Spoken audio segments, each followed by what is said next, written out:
Hello again and welcome to another edition of Media Watch. I'm your co-host, Eric Tait. I'm Bob Anthony. And I'm Raymond Peterson. And it's brought to you by the good graces of the Manhattan Neighborhood Network and EVT Educational Productions. And because we've got all these lights, I can't see where our camera is, but I think it's that direction somewhere. We're pre-taping Thursday before our Monday air date. And there's so much stuff going on. We're not going to try to deal with individual stories per se. We're going to look at the overview of how the media is handling all the craziness that's going on. So one of the things I think we should at least lead off with is how, interestingly enough, the Pulitzer people actually thought that there wasn't fake news going on in the world and and gave out a number of Pulitzer Prizes in journalism to the hard-charging print media that's been actually leading the forefront in a lot of the major stories. Washington Post got a couple. Raymond, what were the New York Times, off the top of your head? One was for off the top of my public head. service. Yeah, I think they shared public service. They shared public service. The Post, the Washington Post, and the Times. Post and Yeah. the Times, right. New York Magazine shared that public service because of the Weinstein story that Ronan Farrow broke. Okay. And I think Times and Washington Post shared for the Russian interference and the story that the president keeps calling fake news, whether or not there was any collusion or obstruction of justice. But the Pulitzer people thought that the Times were doing, and the Washington Post were doing an excellent job. So, how media is covering what and how social media is covering what. Actually, the big social media story, which ties into what we deal with here at Media Watch all the time, of course, was the Starbucks arrest of those two people. But you guys came up with a couple of other stories that were similar to the Starbucks. But jump into the Starbucks thing just briefly, because it ties into a bunch of others.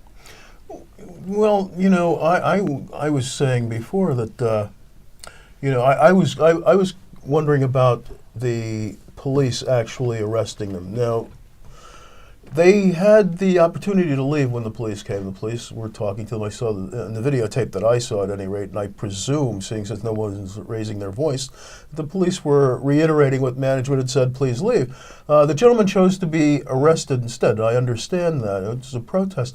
The underlying problem, Starbucks is doing this awareness thing at the end of next month, I think it is. Right. But to what avail?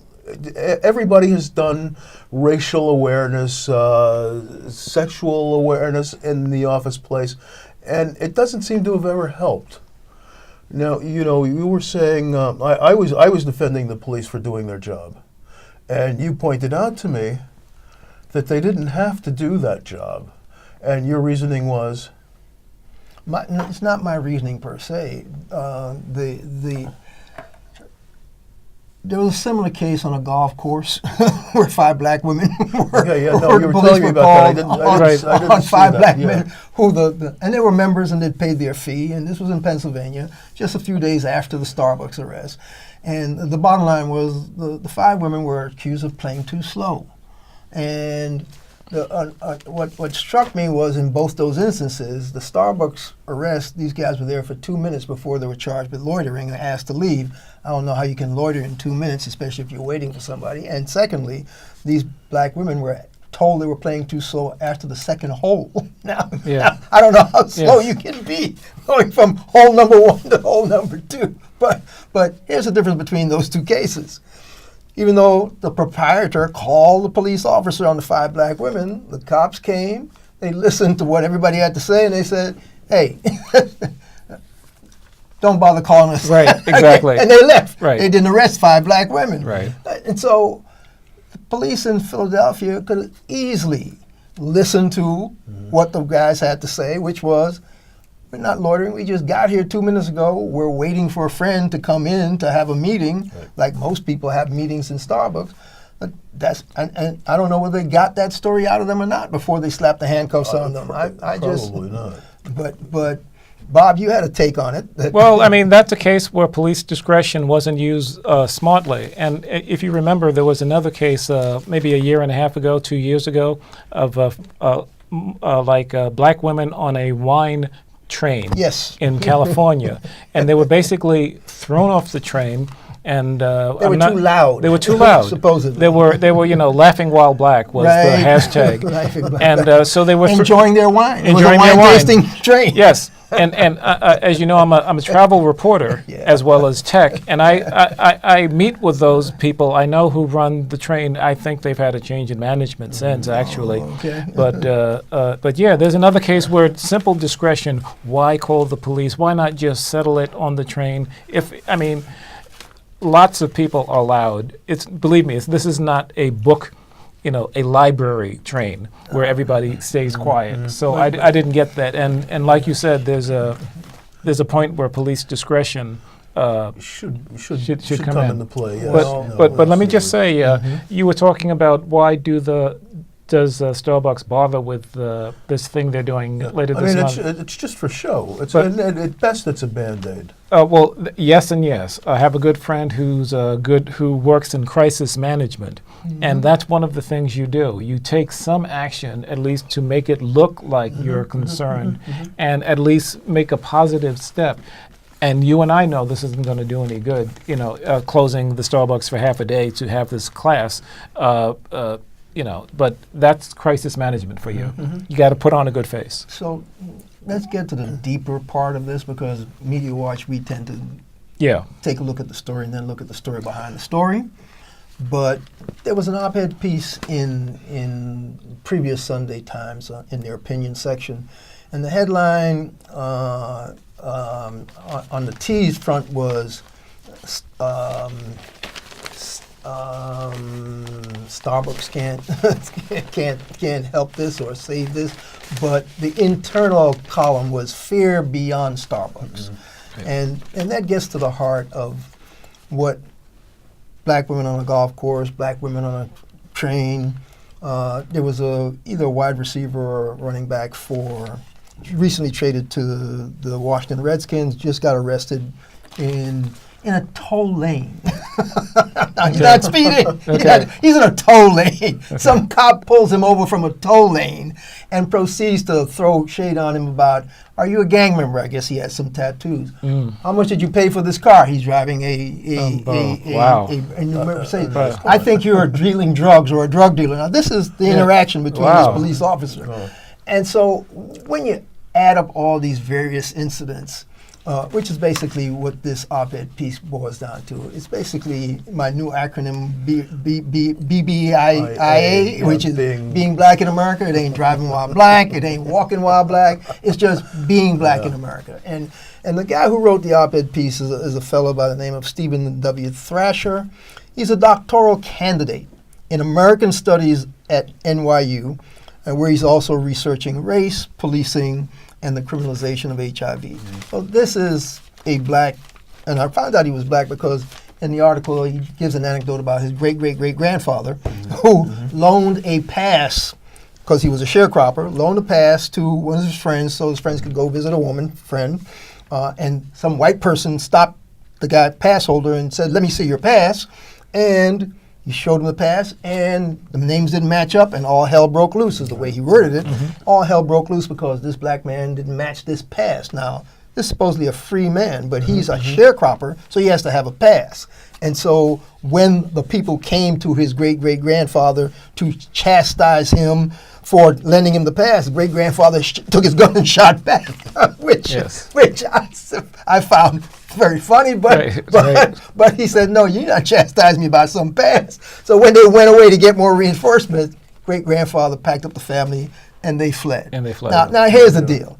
Man has to leave his home just because of some pass. His home of multiple generations. Multiple generations, which not that many, just out of slavery generations. Right, because prior to that, his people were probably enslaved on that goddamn plantation, and needed a pass as a slave.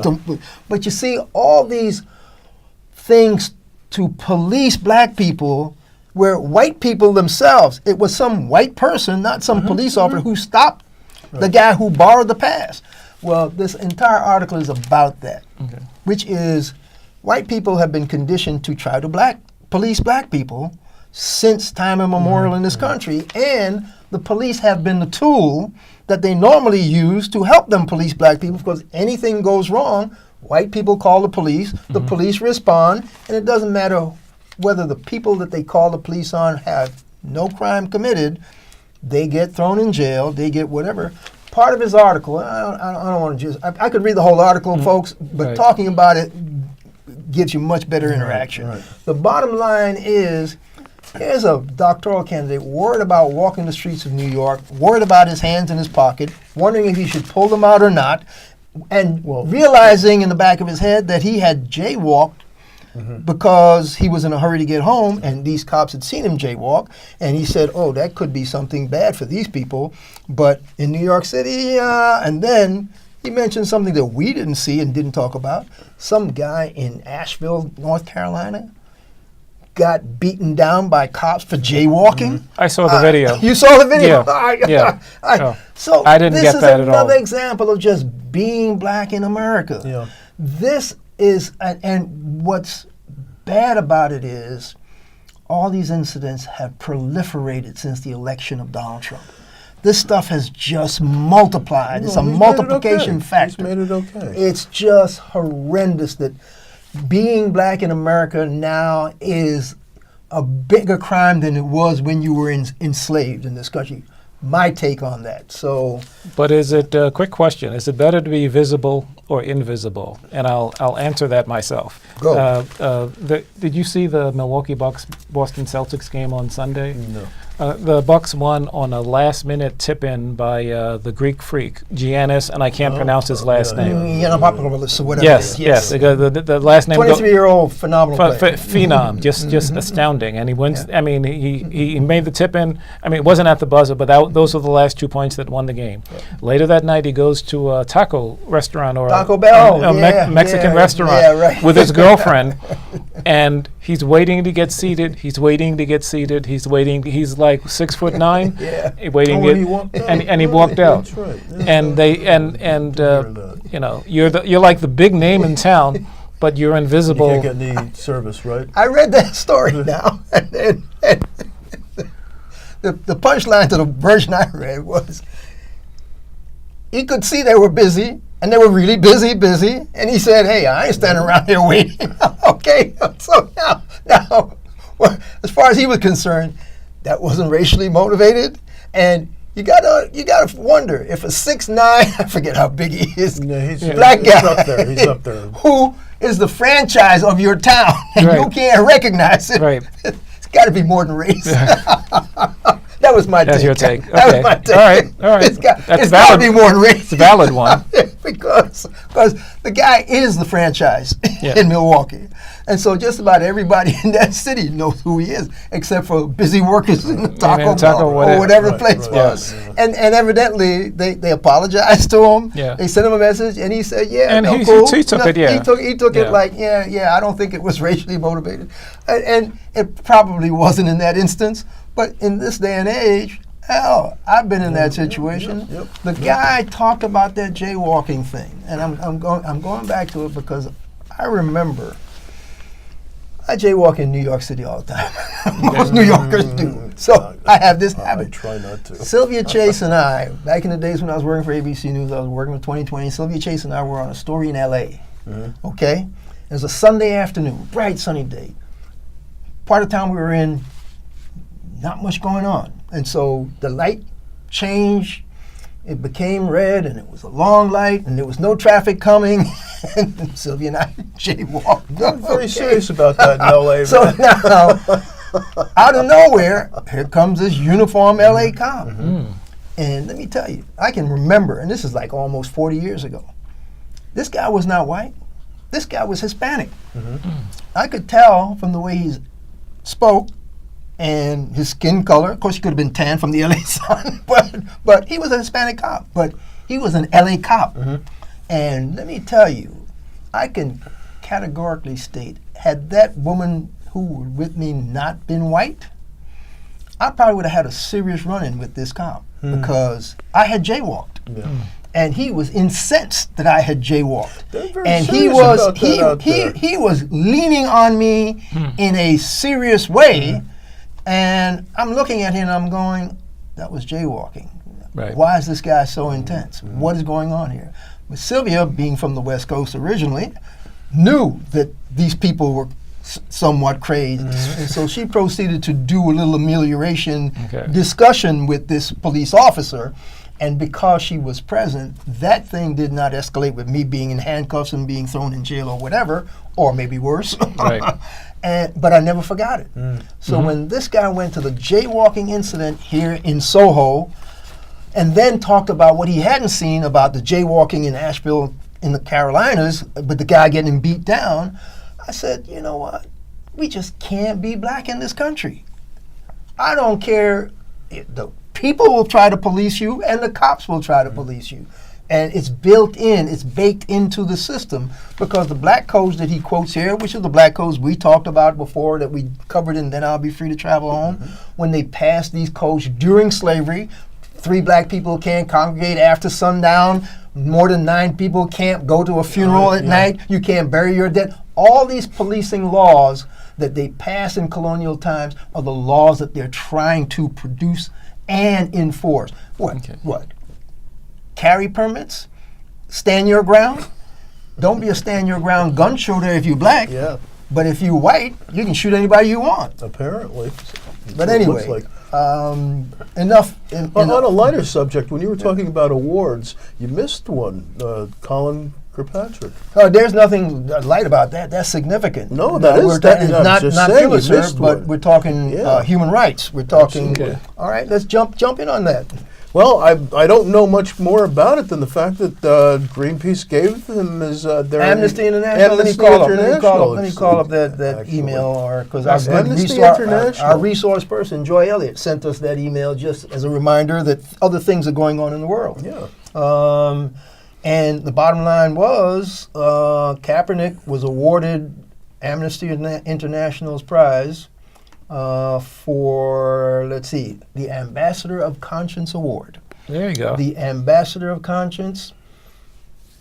And basically, the other subheadline, Colin Kaepernick may be exiled from the NFL, but that's also why he keeps winning. He keeps winning. He keeps winning in the hearts and minds of people who are concerned about how people are being treated, how their rights are being infringed. He's going to end. No, he's going to end up like Curt Flood. A lot of people are going to, and he's the one who broke the reserve clause in baseball, which meant the team no longer owned you. You can go out and bargain for your own contract, and that's why players are making real money today. Yep. He didn't benefit from it, but they he blackballed him. Yeah, absolutely. They blackballed Curt Flood from the league. And Collins, I'm afraid he might end up the same way. way. Well, guess what? To continue along those veins, because he and his lawyer filed a suit against the NFL, and they're now taking depositions in that case. And the bottom line is there are a number of depositions that are going to be leading to how did Donald Trump's influence on the NFL owners play a part in whether or not they're blackballing this individual. New York Times came out with a tape of the meeting that the players and the owners had last summer when they were trying to put the genie back in the bottle when they were having their meeting. I think it was downtown New York. They came to town to talk about what's going on, how we can stop, and all the owners were worried about was we got to fix this so that we can get another tweet from this guy. And so they were calling his tweets divisive and disastrous or whatever. Spoken like billionaires, but go ahead. But only 2 players would raise the issue. Well, you know what started all this? Why is Colin Kaepernick not working in this league? Right. And at least 2 players raised the issue. And they discussed it briefly, and then, of course, they went away from that because they didn't want to go into that issue. But it's going to be interesting to see what happens when those depositions leak, or the suit proceeds apace. Because I have a sneaky suspicion that even though it's going to be a tough case, he's going to win. because he's a hell of a lot better than a whole bunch of quarterbacks walking around that league right now. Absolutely. And you can call any expert witnesses on both sides, and they'll say, oh, no, his Q rating is blah, blah, blah. And they say, oh, yeah, but his Q rating is better than this, and this, and they playing. How come he ain't signed? So The Jets are a winning team, not a Super Bowl team with him. I mean, the Jets are like a 10-win team. yeah, they need a quarterback. They need a lot more than a quarterback. They need a good quarterback. Yeah, And this but- guy is a good quarterback. Yeah. Okay? But yeah, it's terrible, and it's gonna. I'm afraid that like 30 years from now, kids are gonna look at this and say, he was blackballed for what? Kneeling down? Yeah, right. It's gonna be like Well, you know, we they're talk about gonna scratch their heads. Look, Yeah, I hope that's look. I saw a story where a school district in California paying a bunch of students $480,000 for supposedly improperly disciplining them for a bunch of racist tweets and Instagram messages that they put up. Okay? Now, the kids that posted the damn racist stuff were defended by a lawyer who took the school district to court for improperly, quote, chastising them. And he said, this is a free speech issue. And so they were not disciplined properly. And so that's why this court settled this suit. And it was like $480,000 Wow. divided amongst the students. So the students who had been attacked by these racists, they went back to the school and said, you paid this kind of money for these people insulting? Then guess what? You better pay our students pay us too. $80,000 each for, and I'm saying, if these people can claim a free speech for racist comments, insulting and maligning fellow students, all Colin Kaepernick did was take a knee to protest black people being shot and killed by cops. What's wrong with his free speech rights? Why is his being abrogated? Right. I mean, but you see, that's being black in America. That's gonna be our motto: being black in America. This is some bull BS. So, but anyway, I don't know how much time we got. There were some other things we wanted to get to. 5 minutes.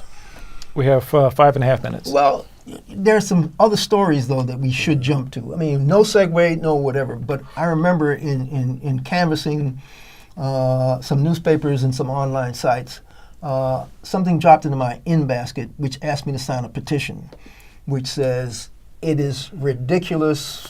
And I think it says join Bernie Sanders and Natalie Portman and a bunch of other celebrities. Sign this petition, please, because why should people on the Gaza Strip be shot with live ammunition for protesting about their conditions? And I signed the petition, and I before that came in my inbox, I remember sending you guys a message saying maybe we should be talking about what's going on, because what caught my attention 3 weeks ago was the fact that there was a Palestinian journalist covering these demonstrations, shot dead, on the spot, covering it. And even though he had on a vest of some sort because he knew he might be able to get shot, I think the bullet pierced an underarm and flat took him right out. Well, he's not the only casualty. Something like 37 people have died because they've been demonstrating. I mean, they're burning tires, they're throwing stones, they're using slingshots, but they're not firing live ammunitions at the people across the Israeli soldiers on the other side of the border. So my question to audiences and to the Israelis and to the U.S. government that gives the Israelis billions of dollars, why are these people being shot with live ammunition for protesting and demonstrating? That's Israel.